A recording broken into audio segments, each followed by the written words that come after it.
What's going on, guys, and welcome back to another episode of Career Mode. This is episode number 158, and we start today's episode off with a game against Fulham here at Craven Cottage in the Barclays Premier League on the back of that fantastic 3-0 win away in Austria midweek in the Champions League against Red Bull Salzburg. And today, guys, this is Sunday morning for you if you would like another episode of Career Mode today, and that would make 4 episodes in total this weekend. Then get this video to 1,000 likes. So yeah, another 1,000 likes on this morning's video, and we will have another episode of Career Mode later on tonight. That will of course complete another quadruple weekend. But yeah, we take on Fulham for today's episode, and that whole team was really sort of very confident coming into this game after a fantastic win in the Champions League in midweek. I was feeling very confident. We did take on Fulham here, and the first chance of the game would fall to us in the second minute. Julian Draxler beats the defender here. He goes down the right hand side, doesn't have too much pace, Draxler, but he's got enough. He chips the ball into the centre, finds Sturridge, but his volley is well saved by the goalkeeper. So still 0-0, and our early chance to take the lead was missed, but we would have a good chance for Fulham to score their first goal in the 7th minute. Uja gets played forward here. He's running clear. He rides the challenger's share, but he can't beat Courtois. Very good goalkeeping there, and it is still 0-0. So he had a great game in midweek, and he looked like he was going to get off to a good start here as well. So still 0-0. But from that we go on the break. Well, not really on the break. We just pass the ball around and retain possession. But eventually Ross Barkley gets on the ball and plays a superb ball over the top towards Gareth Bale. Brilliant ball by Barkley, but Bale's shot is well saved by the goalkeeper, and it is still 0-0. So both goalkeepers involved early on in this game, and in the 42nd minute Barkley gets onto the ball, finds Gareth Bale. Ronaldo trots past his man, gets onto his left foot and strikes it from range, but it didn't have enough dip on it, and it does go over the bar. So still 0-0 in this game, and that was how the first half would finish. In the second half, not too much action until 21 minutes later when we picked the ball up with Nathaniel Chalobah here, and Chalobah finds Daniel Sturridge. Lovely little back here onto the path for Draxler. He finds Gareth Bale. Bale goes down the right hand side, gets onto his left foot. Good chance, but his finesse shot is brilliantly saved, and Sturridge can't turn the ball in either. So still Fulham 0, Spurs 0. All the pressure just wasn't paying off, and in the 75th minute it was still scoreless. And as Chalobah finds Fabian Schär here, our defender, gets past Uja with the step over, gets onto the ball. He's got runners down the right hand side. One of those is Ericsson, one of those is Gareth Bale. Eventually the ball comes to Bale. Bale gets past 2 men with the Ronaldo chop and the roulette, but the shot is once again well saved. So all of the pressure just wasn't paying off, and the 89th minute David gets past his man here, gets the ball over the centre of the pitch, finds Uja down the right hand side here. Really good chance. Number 28 gets onto the ball, beats Sumaro way too easily with the drag back, rolls it through, and eventually the ball is played through to Kondogbia, and he finds the back of the net. So in injury time, Fulham get the goal. Barkley pushes Kondogbia to the floor there. He was so frustrated. I thought a fight was going to erupt there, but it didn't. And yeah, Kondogbia celebrates. He scores the goal, and it is Fulham 1, Spurs 0 in stoppage time. So all of our pressure would go and mean nothing, because Fulham looked as though they were going to secure the 3 points, and a nice little cutback there to Kondogbia. Gutierrez and Courtois couldn't block it, and the game does indeed finish Fulham 1,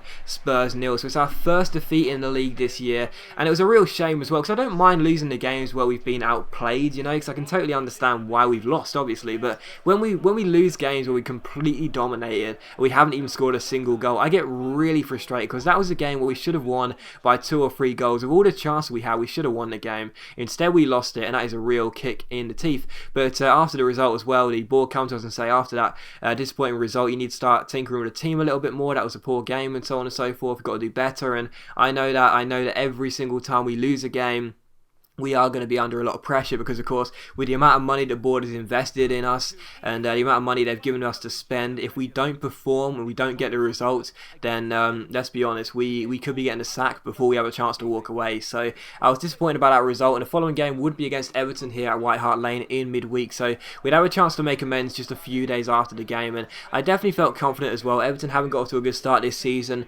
and we do need to get back on the winning wagon, but they do have a very good side. We struggled against Everton previously in this career mode. Last year, of course, we lost away at Goodison Park by 3-2, so we have struggled against Everton before. That we know they're a good side. The first chance would fall in the 16th minute, and it would come to us though. It was Christian Eriksen who got played the ball here. Nice little piece of skill with the Berber spin to get around Galeno. Gets onto his right foot and strikes it, but unfortunately the Russian keeper Akinfeev makes a good save low down to his right hand side and keeps the score at 0-0. And the 25th minute, a good chance for us on the break. Nelson Oliveira gets on the ball. He flicks it around, keeps on going, finds John Joe Anderson. Anderson finds Christian Eriksen. Ericsson step overs around his man and finds Gareth Bale, running clear, one-on-one, and finally the wait is over. Gareth Bale has his first goal since returning to Spurs. Very simple finish past Akinfeev, but I don't care. It's the first goal for Bale since returning, and I was very relieved about that because Bale has been in great form since coming back. It's just he hasn't scored yet. You know, he's chalked up with quite a few assists for us, and he's always been involved in all of our attacks, but he hasn't scored yet. So I was very relieved that he did get his first goal since returning here. So Bale gets the goal, and it's 1-0 to us. But straight from kickoff, Everton wanted to respond, and they would have a good chance to do that. Kevin Morales, the Belgian, finds James McCarthy. He finds Paulinho, the former Spurs man. Paulinho finds Hallam Hope. He keeps hold the ball, finds Delgado Villar. He finds Hope. Hope takes aim, but it's a good stop by Courtois, and the score is still 1-0. So Courtois, desperate to get another clean sheet here, makes a very decent save, and it is still 1-0. But in the 32nd minute here, Akinfeev's kick long is cleared away. John Joe Anderson gets on the ball for us. Nice little scoop turn, then the heel-to-heel flick. Keeps on going, then a nice little Berber spin. Then he fake Ramonas the ball, plays it through to Nelson Oliveira. He finds Bale, looking for his second goal of the game, but unfortunately the right-footed volley is well saved by Akinfeev, and it's still 1-0. But from the corner, it's Christian Eriksen who crosses the ball in towards the head of Leao Gutierrez, and his header hits the post, and Leighton Baines clears the ball off the line. So still 1-0 here.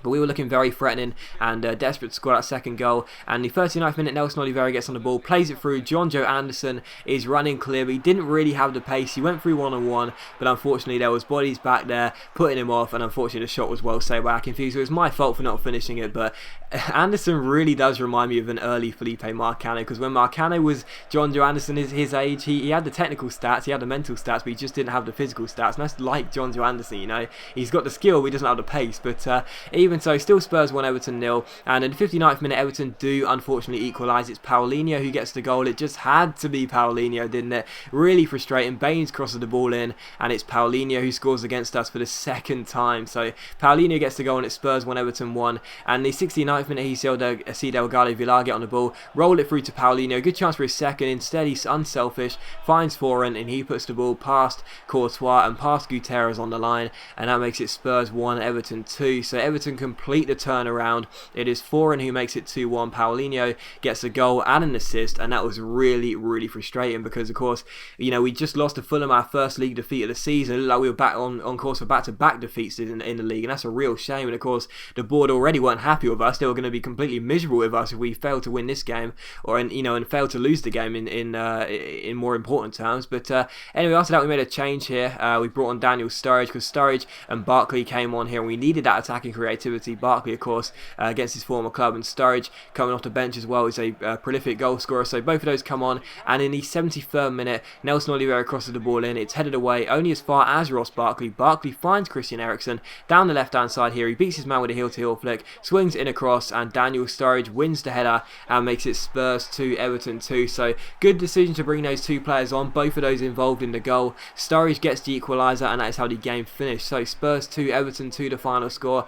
It was not a game to be pleased with because really Everton didn't play too well. They did have a couple of chances, and of course they took them, but in reality we had the lion's share and we should have scored more goals. We only scored 2, and of course Everton scored 2 as well, which meant we could only get the draw. So not a good result for us. 2 games in a row where we failed to get the win in the league, and that is not good motivation for us going into the next one. But after that we had an international break, so I guess you have to say the international break came at the right time really. We didn't want to carry on with this poor form game after game, so thankfully we did have an international break, and we had the 2 games with France here. One was against Czech Republic, which we lost by a goal to 0, which was quite surprising. The following one was against Finland, and we ended up drawing this game. So, we ended up winning the game. Sorry, not drew, but yeah, we won the game, and we won 1 and lost 1. So not too poor, but even so, it's I like to win as many games as possible because although I'm not too bothered about it, it's they are good motivation coming into the Euros, which are at the end of the season. So they may be international friendlies, they may count for basically nothing, but they're good motivation. So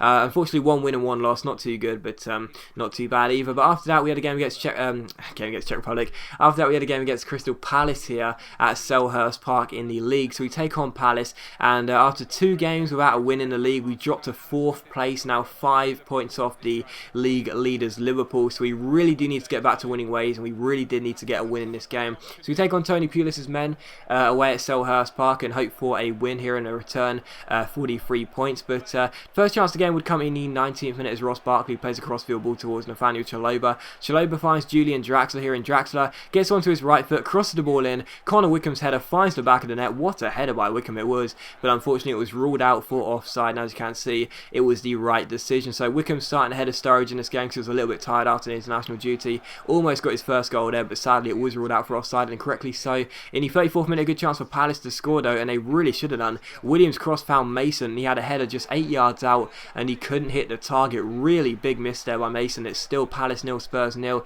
In the 36th minute, would Palace rue that missed chance? Well, Nathaniel Chalobah wins the ball for us and side heels it to Eric Lamela. Lamela chips it forward towards Christian Eriksen. Eriksen gets past his man with a fake shot, rolls it through to Connor Wickham, and Wickham, who had a goal disallowed in the first half, scores one here in the first half. Really good finish there by Wickham. There's no way the referee or the linesman could rule that one out. Very good finish by Wickham after the step over. Chalobah polishes the boot, and it's Palace 0, Spurs 1. So we take the lead with 7 minutes to go before half time. It was a very nice finish by Connor Wickham, and I was very pleased to be in the lead in this game. And just before half time, there was a good chance for us to make it, Palace to make it 1-1 here. We give the ball away. Mason runs clear, but Courtois runs out of his area and makes a very good save. But I thought he saved it with his leg, but as you'll see here, as Courtois is out of his area, it actually hits his hand. So yeah, maybe not, I don't know. But even so, it's a save. That's what the referee saw it as, and it's still 1-0. In the 49th minute though, Guterres passes the ball back towards Courtois, and it goes past Courtois, and it almost found the bottom corner there, but thankfully went out for a corner. But from the corner, it's crossed in by the number 7 towards the head of Mason. He's already missed a couple of great chances, but he doesn't miss this one. He makes up for it. Very good header, and it's Palace 1, Spurs 1. So that was, I'm the master of my own downfall on so many times, and that was one there. I give the ball away. It's a simple corner for Palace, and they score it. So I'm the master of my own downfall. Once again, not a real surprise. I make so many mistakes at the back, but still Palace 1, Spurs 1. In the 74th minute, a great chance for us to retake the lead. Connor Wickham goes down the centre, takes aim with his left foot, but it just goes wide of the post, so still 1-1. We brought on Daniel Sturridge, and Sturridge comes on here, and in the 81st minute, you see Ross Barkley dispossess Hunt, crosses the ball in, and Sturridge ends up heading the ball just wide of the post. So Sturridge, who just came off the bench, couldn't score the goal, couldn't find a Sturridge cutscene when he came off the bench there, but even so, he heads the ball wide, and it's still 1-1. But in the 87th minute here, it looked like we were on a course for 3 games without a win in the Barclays Premier League, but as we get the ball down the centre here, Julian Draxler finds Daniel Sturridge. Sturridge goes down the right hand side and holds the ball up before giving it infield to Bale. Bale is inside the area, he's got a really tight angle, but if anyone's going to finish that chance, you put your money on Gareth Bale. What a superb finish that is. Absolutely incredible curling strike into the top corner. Fantastic finesse shot, and with just a few seconds to go before stoppage time, I guess you could say he bailed us out. Yep, I feel like retiring after that. That was absolutely terrible. But yeah, Bale with the goal. Really, really good finish into the top corner. Absolutely superb finesse shot. And what a goal by Bale. Absolutely fantastic. And it was virtually the last kick of the game as well. Brilliant finish. And like I said, he scored his first goal for the club since re-signing against Everton. But there was nothing compared to that goal. Absolutely fantastic. What a finish by Bale. And it is Palace 1, Spurs 2 here as we approach injury time. So brilliant from Bale. Absolutely delighted. And finally we looked like we would have our first win in 3 games in the league. But straight from kickoff, Palace needed to score if they were going to get themselves a point in this game, and they go down the left hand side with Uranen here. He plays it all back to Campana, he plays it back to the number 4, he plays the ball infield to the number 7, who strikes it first time, and it's a good stop by Courtois. We hook the ball away, and that is how the game finishes. So Bale gets the late goal in this game, he gets the winner, and we do indeed collect our first 3 points in the league for 3 games. So really good finish by Bale, a really dramatic finish to the end of the game, and it's Palace 1, Spurs 2, so very delighted with that, and very pleased to get our first 3 points in 3 games. But as always guys, big thank you for watching the video. I really hope you have enjoyed it. If you have enjoyed the episode, please leave a like, so much appreciated, and it really does help my channel out. It only takes a second to click that like button. Don't forget 1,000 likes for another episode of Career Mode later on tonight, and hopefully I'll see you for that episode later on tonight.